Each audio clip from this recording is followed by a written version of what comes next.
ایک صحابی آئے, یا رسول اللہ میرا پڑوسی ہے, اس کی کھجور ایسے ٹیڑھی ہو کر میرے گھر میں چند اس کی شاخیں ہیں, ان پہ پھل لگتا ہے, وہ ٹوٹ کے گرتا ہے, میرے بچے اٹھا لیتے ہیں, ہم غریب ہیں, وہ بھاگا بھاگا آتا ان کے منہ سے کھجور نکال لیتا ہے, اس کو کہیں کہ بچوں پر اتنی زیادتی نہ کرے.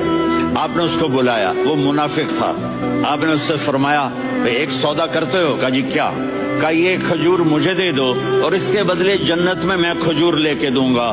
وہ کہنے لگا یا رسول اللہ یہ اصل میں میرے بچوں کو بہت پسند ہے, کوئی اور کھجور ہوتی میں دے دیتا, یہ تو میری معذرت ہے. وہ تو منافق تھا, اٹھ کے چلا گیا. ایک صحابی بیٹھے تھے, وہ کہنے لگے یا رسول اللہ اگر میں وہ کھجور لے کے دے دوں تو مجھے جنت میں لے دیں گے؟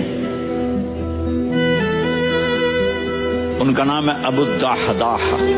آپ نے کہا ہاں تو مجھے لے کے دے دے, میں تمہیں لے دوں گا. وہ اس کے پیچھے چلے گئے. اے بھائی